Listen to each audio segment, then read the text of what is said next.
नमस्कार दोस्तों, मैं कुणाल कालरा आपका अपने इस चैनल में बहुत बहुत स्वागत करता हूँ। आज का हमारा क्वेश्चन है, can I become an IAS officer? Astrology से बताइए कि क्या मैं आईएएस ऑफिसर बन सकता हूँ। भरा पड़ा है ये क्वेश्चन, लाइव सेशन के अंदर मेरे भरा पड़ा है ये क्वेश्चन कि आईएएस ऑफिसर के बारे में बताइए। मैं आईएएस ऑफिसर बनना चाहता हूँ। यहाँ तक कि आपको खुद को भी पता होता है कई बारी कि मैं आईएएस ऑफिसर के मेरी ना वैसी एजुकेशन है, ना मेरी वैसी कोशिश है, मगर फिर भी मैं क्या मेरी कुंडली में अगर योग है तो मैं बन जाऊँगा। मैं आपको सही बात बताऊँ, आईएएस ऑफिसर के इस क्वेश्चन का जवाब मैं पूरे तरीके से दूँगा। उससे पहले मैं एक चीज़ बताऊँ कि जिसकी हॉरोस्कोप में आईएएस ऑफिसर होता है ना, मतलब जो लगता है, जो बन सकता है, उसकी एजुकेशन इतनी स्ट्रॉन्ग होती है कि वो बहुत रेयर चांसेस हैं वो एस्ट्रोलॉजी के चक्कर में आएगा। वो बहुत सपोर्ट लेने के लिए आएगा, कोई हल्का सा सपोर्ट या हल्की सी इन्फॉर्मेशन, हल्का सा डाउट होगा। जो 100% इस क्वेश्चन को पूछना चाहता है, इसका ये मतलब है कि कहीं न कहीं आपकी एजुकेशन में, प्रैक्टिस में, फ़ोकस में कहीं न कहीं कुछ कमी है।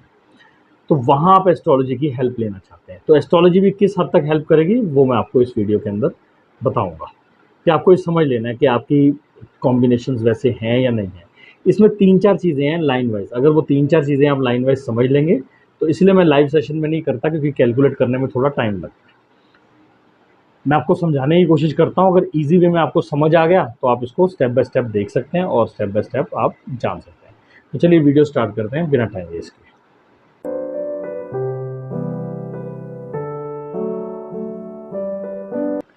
देखिए, सबसे पहले जानने के लिए अब स्टेप बाय स्टेप हम बात करते हैं। सबसे पहले अगर आपने सुना भी होगा और भी कई जगह आपको इन्फॉर्मेशन मिली होगी, वो इन्फॉर्मेशन सही है कि हमारे को सन या मून, कई बार ज़्यादातर सन ही कहा जाता है, मगर मैं आपसे कहूँगा सन या मून, दोनों में से कोई एक बहुत स्ट्रॉन्ग पोजीशनिंग में चाहिए।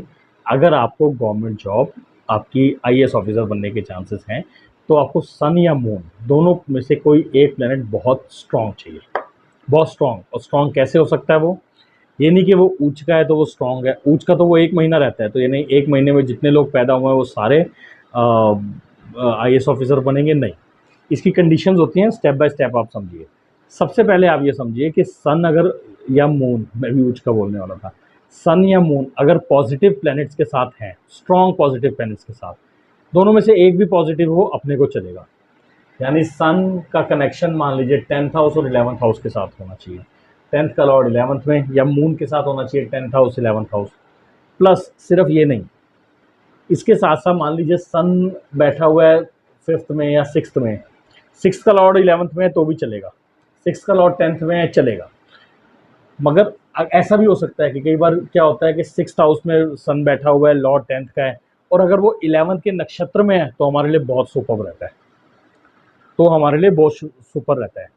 अब ये तो हो गया पॉजिटिव चीज़। नेगेटिव चीज़ क्या हमने देखना है, सन या मून दोनों की कह रहा हूँ, उनका जो नक्षत्र है उसका कहीं भी कनेक्शन 8th हाउस और 12th हाउस के साथ कोशिश करें ना हो। देखिए, आराम से समझिएगा इसको। मैंने अभी बताया कि सन या मून दोनों में से कोई भी एक 10th हाउस 11th हाउस के साथ रिलेशन है, बेस्ट है, कोई दिक्कत नहीं है। मगर उसके नक्षत्रों का relation 8th house 12th house के साथ, 6th हाउस के साथ नहीं होना चाहिए। अगर है तो ये समझ लीजिए ये आपका पहला स्टेप में ही प्रॉब्लम है। मतलब 40% 50% चांसेस कम हो गए हैं आईएएस बनने के, कि अगर 8th हाउस 12th हाउस के साथ कनेक्शन है नक्षत्र और सब लॉर्ड का, सन के या मून के, तो ये समझ लीजिए इसमें प्रॉब्लम है। अब ये प्रॉब्लम दूर कैसे करनी है, इसके अलग अलग वेज हैं, आप रेमेडीज़ कर सकते हैं। आप इसकी, मगर रेमेडीज़ के बाद भी गवर्नमेंट जॉब मिल जाएगी ये श्योरिटी नहीं है।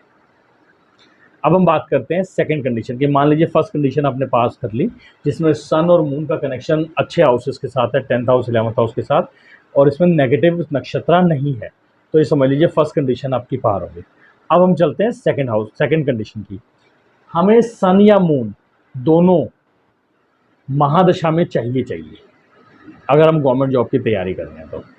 सन और मून दोनों महादशा में चाहिए आईएएस ऑफिसर के लिए, क्योंकि हमें एक लंबा पीरियड चाहिए होता है पॉजिटिव, कि वो अटेम्प्ट करता है, कई बार एक बार, कई बार 2 बार, उसको अच्छा अंतर्दशा नहीं मिली, जिस दिन उसको अच्छी अंतर्दशा मिल जाती है तो क्रैक हो जाता है। मगर हमें पीरियड जो है वो सन और मून का महादशा में तकरीबन चाहिए, सन और मून की महादशा चाहिए। अब इन केस इन दोनों की महादशा नहीं आ रही, मान लीजिए आपकी जुपिटर की महादशा चल रही है, तो सन और मून आते आते तो जिंदगी खत्म हो जानी है।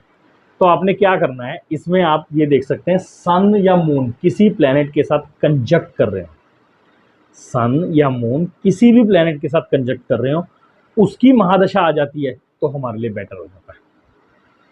मान लीजिए सन मून की महादशा नहीं आई, मगर सन मून किसी प्लेनेट के साथ कंजक्ट कर रहे हैं, मान लीजिए जुपिटर के साथ कर रहे हैं, और जुपिटर की महादशा आ रही है, और जुपिटर भी 10th हाउस और 11th हाउस के कनेक्शंस दिखा रहा है,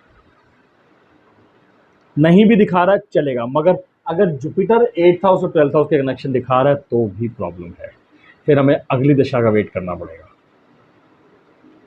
समझी मेरी बात को, मेरी बात थोड़ी कॉम्प्लिकेटेड लग रही होगी मगर यही फैक्ट है, वरना आईएएस ऑफिसर हर कोई बन सकता। पहली कंडीशन मैंने बताई, दूसरी कंडीशन दोबारा आप सुनिएगा कि सन मून किसी के साथ भी कंजक्ट करें वो पॉजिटिव होने चाहिए, प्लस वो जिस प्लैनेट के साथ कंजक्ट कर रहे हैं वो भी पॉजिटिव होना चाहिए, नेगेटिव प्लैनेट के साथ उसका रिलेशन नहीं होना चाहिए। तो उस पीरियड में गवर्नमेंट जॉब के बनने के चांसेस 70 to 80% बढ़ जाते हैं। अब बात करते हैं हम तीसरी कंडीशन की। तीसरी कंडीशन ये है कि हमें एजुकेशन हाउसेस बहुत स्ट्रॉन्ग चाहिए। मान लीजिए आपके प्रोफेशन हाउसेस स्ट्रॉन्ग आ गए, मगर उससे पहले के एजुकेशन हाउसेस, मान लीजिए सन मून की दशा, उससे पहले वीनस की दशा है जिसमें एजुकेशन हाउसेस स्ट्रॉन्ग नहीं है, तो ये कंडीशन भी आपके आईएएस बनने में रुकावट है। जो भी पहले की दशा, मान लीजिए वो जिसके साथ प्लैनेट कंजक्ट कर रहा है उसकी भी दशा से पहले एजुकेशन हाउसेस खराब हैं। एजुकेशन हाउसेज हम जानते हैं 5th house, 4th house, 9th house, 11th house, ये एजुकेशन स्ट्रॉन्ग हाउसेज हैं। अगर ये एजुकेशन हाउसेज स्ट्रॉन्ग हैं आपकी उस दशा से पहले, तो गवर्नमेंट जॉब के ये कंप्लीट पैकेज बन गया। ये तीनों चीज़ें कंप्लीट होते ही कंप्लीट पैकेज आपकी गवर्नमेंट जॉब का तैयार है। अब लगेगी और कब लगेगी या नहीं लगेगी, तो अब ये चौथी चीज़ जो है वो और कॉम्प्लिकेटेड है, वो है गोचर, ट्रांजिट। अगर इसको ट्रांजिट मिला, ये सारी कंडीशंस को वो ट्रांजिट हफ्ते 10 दिन के लिए मैच कर गया, तो गवर्नमेंट जॉब लगनी तय है। आईएएस ऑफिसर बनने का इंटरव्यू, पेपर क्लियर होने के चांसेस बढ़ जाते हैं। तो चारों कंडीशंस फुलफिल होनी चाहिए। पहली कंडीशन, जिसने पहला लेवल पार कर लिया, सेकंड लेवल के बाद थर्ड, एजुकेशन स्ट्रॉन्ग बहुत होनी चाहिए। वैसे तो एजुकेशन को पहले देखना चाहिए, क्योंकि अगर आपकी एजुकेशन ही स्ट्रांग नहीं है, फिर भी आईएएस ऑफिसर के योग हैं आपकी कुंडली में, तो आईएएस ऑफिसर थोड़ी बन जाएंगे आप। एजुकेशन ही नहीं है तो आईएएस ऑफिसर बाय डिफॉल्ट की बात अलग है कि वो योग बहुत स्ट्रांग होते हैं, तो वो योग जो होता है या तो हस्तरेखा से देखा जाता है या दूसरी चीज़ से देखा जाता है। मगर एस्ट्रोलॉजिकली अगर हम चेक करने आए हैं आईएएस ऑफिसर की हॉरोस्कोप, तो हमें ये चारों कंडीशन फुलफिल चाहिए। तो इस तरीके से आप आईएएस ऑफिसर के बारे में आप कैलकुलेट कर सकते हैं और समझ सकते हैं। आशा करता हूँ मैंने आसान तरीके से समझाया होगा। फिर भी आपको कोई क्वेश्चन है तो आप नीचे कमेंट कर सकते हैं। आपसे अलविदा लेता हूँ, जल्दी मिलता हूँ एक नई वीडियो के साथ। तब तक के लिए नमस्कार, आपका समय।